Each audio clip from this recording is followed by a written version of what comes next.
Okay. No, I think you can be a professional. You can be anything you want, Rochelle. So if you want to be a professional TV reviewer, that's perfectly fine.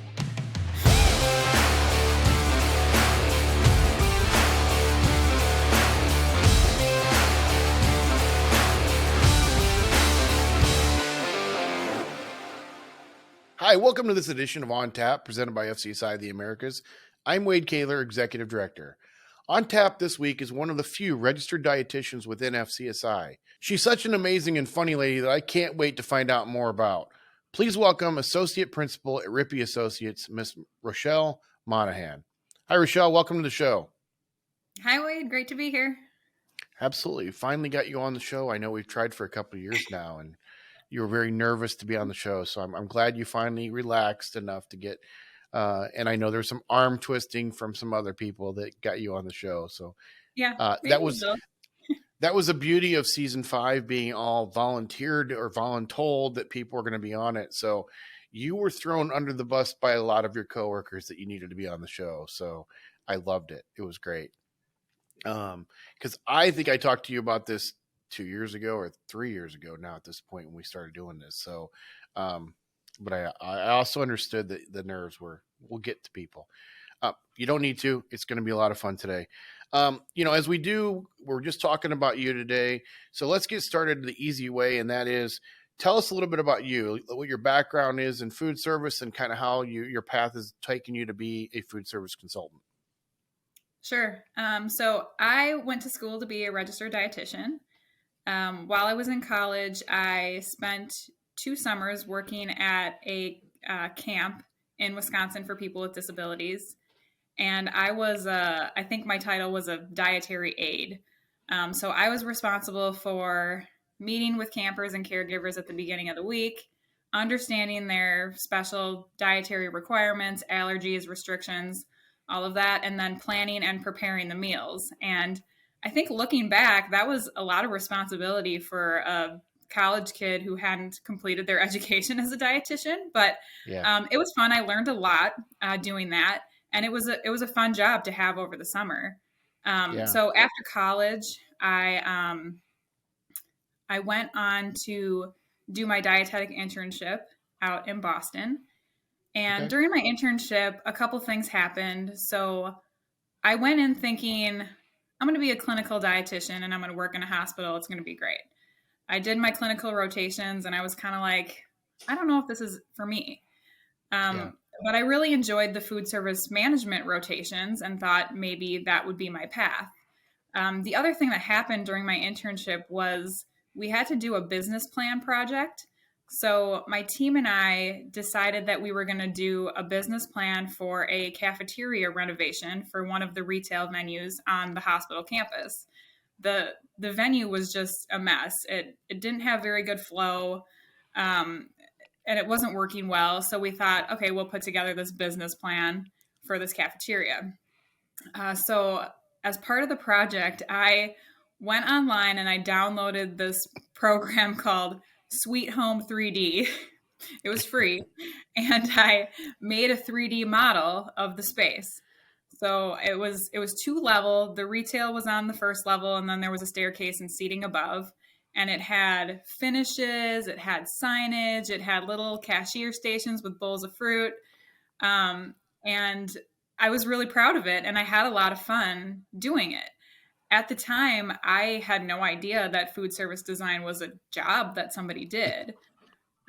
So after my internship, I moved back to the Midwest. I had a couple jobs in the Twin Cities working in hospital food service management, and I kind of wasn't really enjoying it and wasn't really seeing my path forward. And so I talked to my dad about it. My dad is an electrical engineer and a principal for a large architectural engineering firm based in Minneapolis. And his company does a lot of work with Rippe. And so he said, well, you should go work at Rippe. And I'm like, what's a Rippe? I don't even know what that means. So he's like, just Google it and you'll see. So I did that.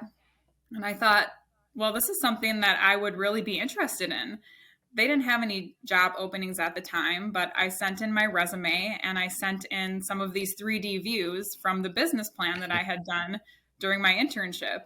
And I got an interview and got a job, and I've been at Rippe for 8 years, and it's been a Nice. great career path for me. Absolutely. That's a great one. And I'm sure you're still using Sweet Home 3D all the time now, Oh, for sure. right? You renovated your house and everything else with it at this point. Yeah. I'm sure Definitely. 3D modeling is free was is probably pretty easy to use would be my guess, but obviously not very complicated as far as what it would do. But Yeah. actually, I'll be honest with you, as a student worker, part of my career has been managing student workers, and that's actually pretty ingenious idea wise, though, to do that. I mean, that gets you a lot of looks or a lot of props, I guess, from people because that's going well above what most students would do at that point. So, Yeah. I don't know what drew me to do that, but once I started doing it, I couldn't stop. I was just yeah, obsessed with making this thing look amazing with finishes and signage and all of these things. And it was so fun. I really had a lot of fun doing it. And we had to do a presentation afterwards where I kind of like walked everybody through the model and through the space. So it yeah, was really cool. nice. So obviously, you work on healthcare projects mostly, but do you do anything else besides healthcare within Rippy?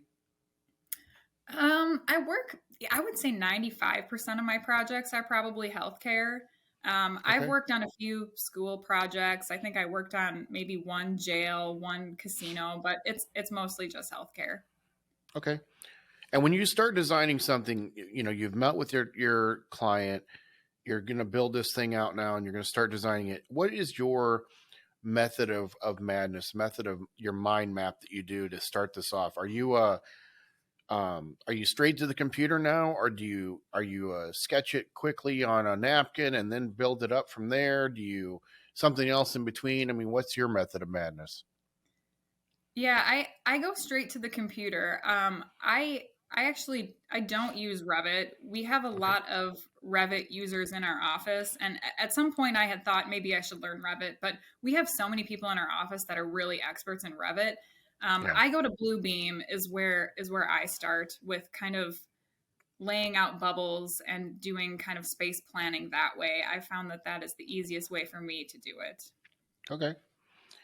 Um, I won't put you on the spot as far as naming your favorite project you've worked on, but is there a couple projects out there that you've worked on that either were really satisfying when you were done or really challenging that turned out well that you are really proud of?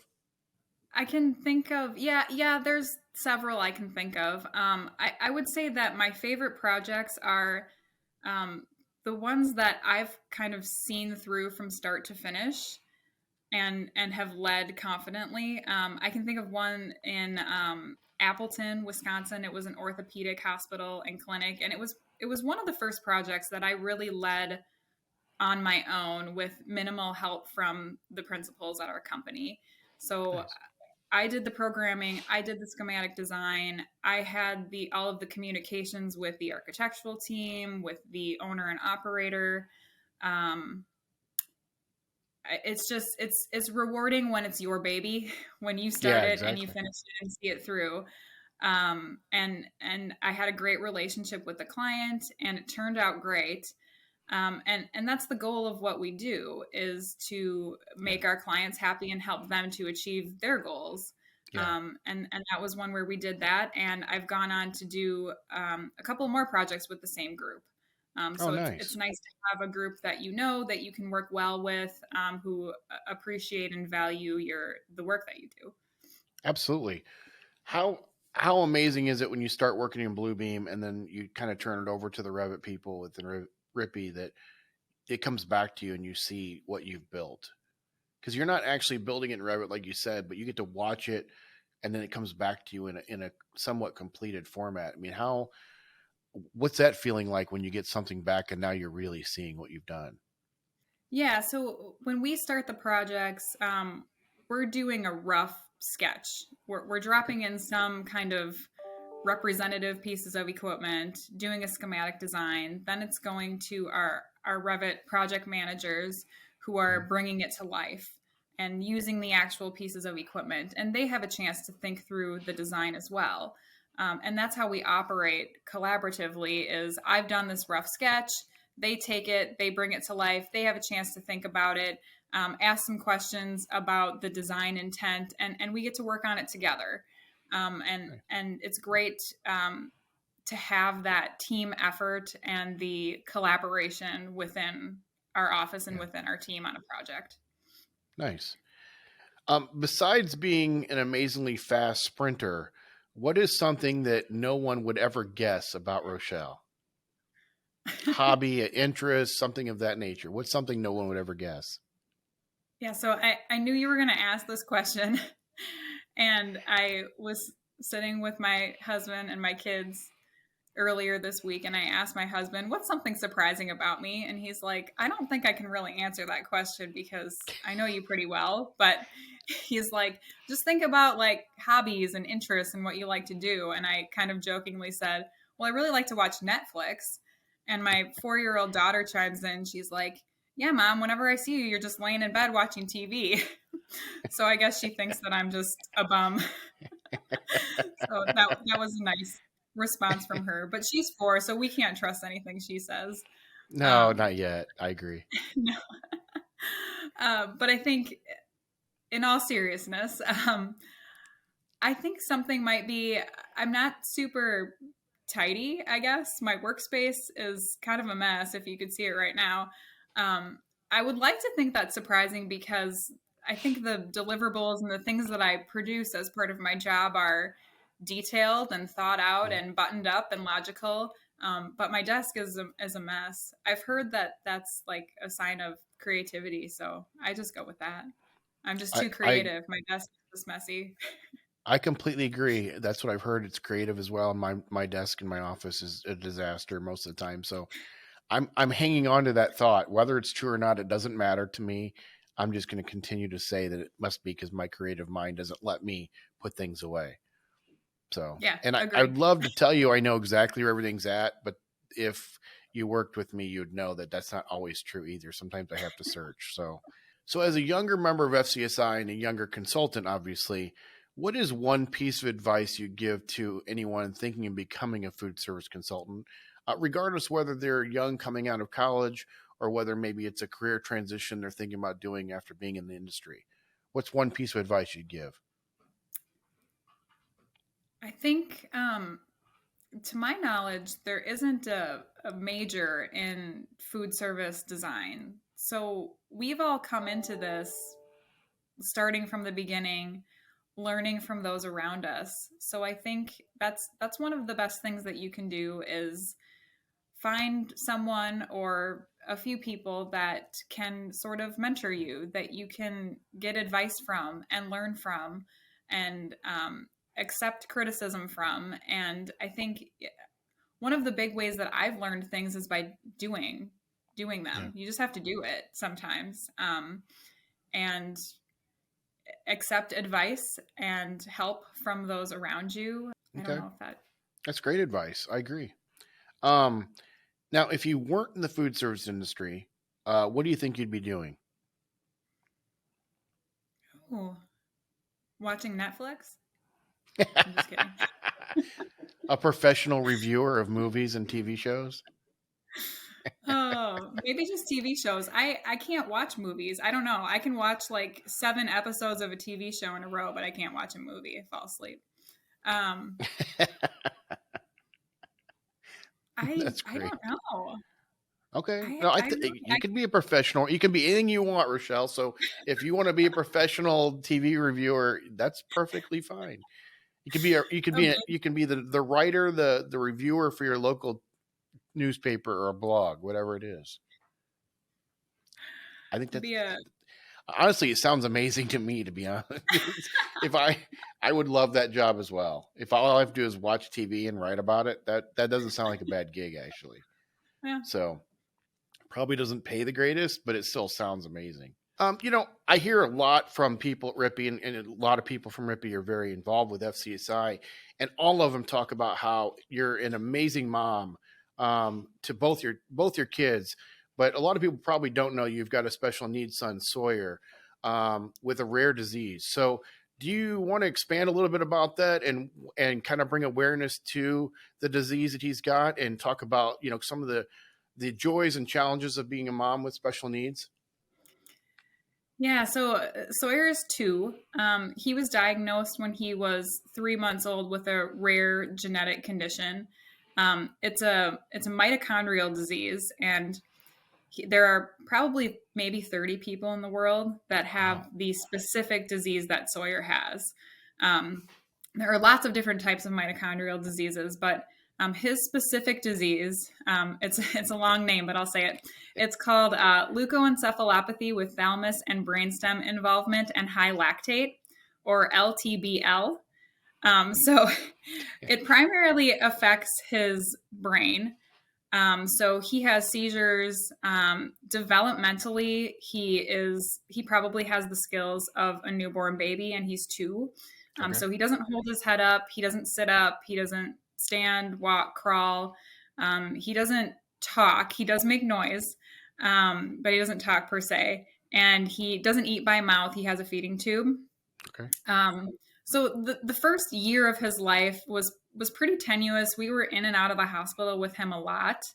But since then, things have kind of settled down and stabilized, and he's doing pretty well. He'll never be cured, but he's great. He is a very happy little boy. His sister loves him. We all love him. He's wonderful. He's such a great addition to our family. But it is challenging balancing him with work and my daughter. He's got, I don't know, he's probably on 25 medications. So managing the pharmacy, all of that is a challenge. He sees maybe 7 specialists as part of his medical care, and he receives several therapies throughout the week. He goes to PT, OT. I'm taking him to pool today, feeding therapy. So it's a lot. It's a lot to schedule him and balance all of that with everything else that I have going on. But he's wonderful. I wouldn't trade him for anything. He's great. That's awesome. God bless you for being patient to go through all that. I don't know how you would even remember the name of that, considering I thought associations had long names with abbreviations, but that really is a mouthful. So, it is. Yeah. Good luck to you guys. Good luck to Sawyer with all of his PT and OT and swimming and everything else. And we wish you all the best. Thank you. Thanks so much, Wade. Yeah. Well, that's all the formal questions I've got for you. But as you know, we're not going to leave this episode on a formal note. We're going to have a little bit of fun. So for season 5, I've gone back and brought in some of the best of. So you're going to hear some of the questions over the next couple minutes that you've probably heard before, but it's usually the ones that people love to hear most about. So let's start with, would you rather be able to teleport anywhere in the world or be able to read minds? Teleport. Okay. Would you rather have all the traffic lights you approach turn green or never have to stand in line again? Never have to stand in line. Your worst nightmare here. Would you rather fight a duck the size of a horse or 100 horses the size of a duck? Oh, the horses for sure. Yeah, of course. The duck that's too much. That's too much. Yeah. For all of you that don't realize it, she's deathly afraid of birds. So that would be definitely not the duck. Yeah, no. The biggest one of all, toilet paper, over or under? Over. Okay.